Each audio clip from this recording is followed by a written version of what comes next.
When I first started DJing, there was a tremendous amount of skepticism. Yeah, big time. I had 2 strikes against me. Number 1, being a woman, God forbid. Number 2, which is probably even worse, being a singer. Man, I don't know what it is, and this is not just EDM, this is everything, this is life. When people put you in a box, they don't want to let you out. It confuses them, it fucks with their head. I know what I'm capable of. I've been doing music for, I'm not going to say how long, because I'm not going to date myself.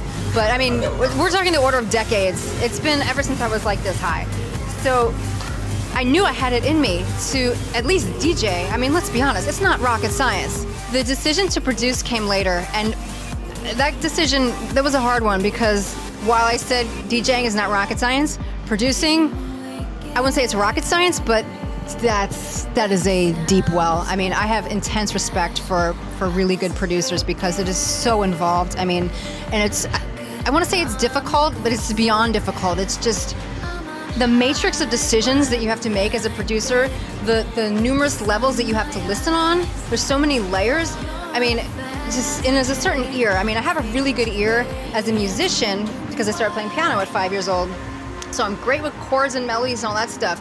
Hearing frequency bands in every single different layer and hearing a track and like, okay, this sounds like shit, but why? And how do you fix it, more importantly? That's hard, and that takes a certain kind of engineer type ears. And that's like my weak spot. So, and that's something that's really hard to learn, but it's like anything, the more you do it, the better you get. So, and I'm, you know, like studying with Seven Skies and picking up things, and people teach you things, and the better you get better, the more you do it.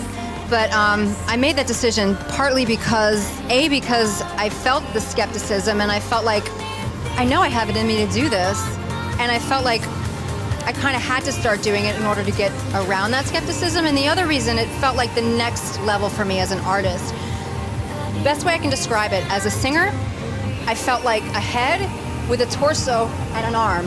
And I'm like, I have to like wrap my arm around a producer's neck and like piggyback on them in order to get from point A to point B. As a singer, you have no arms, you have no legs. As soon as you start producing, all of a sudden you're a whole person. You can walk.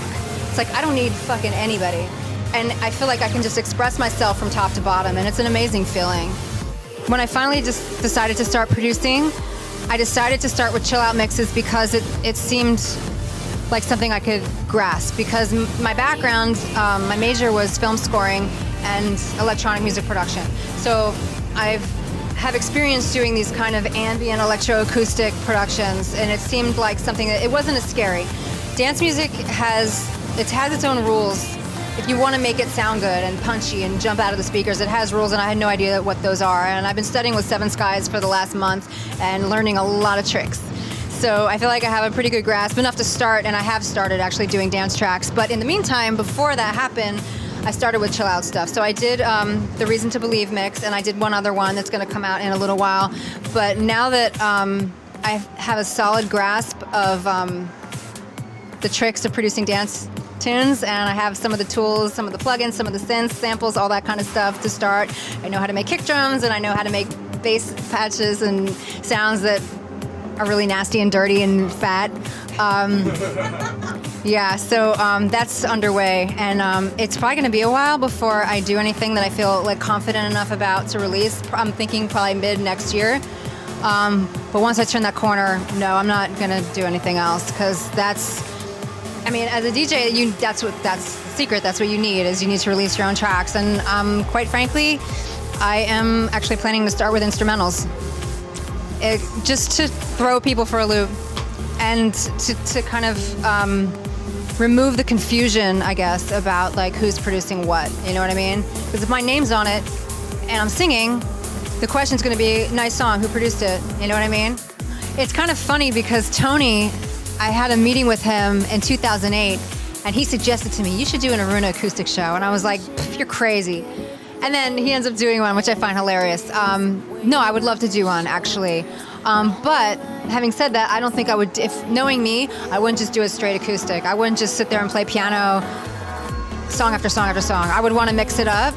Like, I'm not even sure how. I'm not sure. I don't think I would DJ. I would want to keep it more organic than that. Something I'm looking to incorporate in the future is more of the live interactive MIDI controllers, and I mean, it's hard in trance because there's so much going on. It's not like techno minimal where it's just drums and God, you can go nuts, you know, dropping stuff in there. But even with trance, I still think there's possibilities that are not being explored as well as they could be.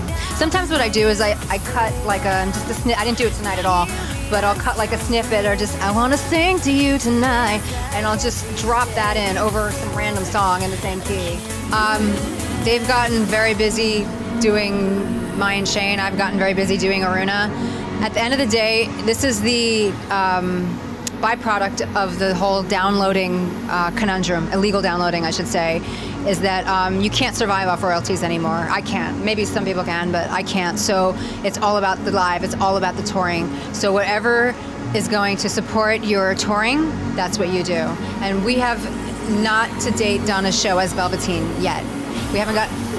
I know we did one in LA though. We don't know. See, we do Mai and Shane Aruna. Not Velveteen. See, a Velveteen show would be very different. Like, we've talked about it. We want to do one, but it would not be like a DJ set. It would be a lot of live stuff, MIDI triggers, like, you know, live performed piano, obviously live vocals, this kind of stuff. Because, you know, Velveteen is all about the musicality of the productions. We do a lot of strings and like weird chords, and it's like that's our baby. That's our labor of love, and that's where we can kind of break the rules a little bit and like do things that you typically wouldn't do in most trance tracks. So I don't know. We'll see what happens with it, but I'd love to work with those guys again because I mean, Mayan. I have like 3 producers that I'm just like in awe of, and Mayan is one of them. I call them the 3 M's: Mayan, Mayer, and Matt.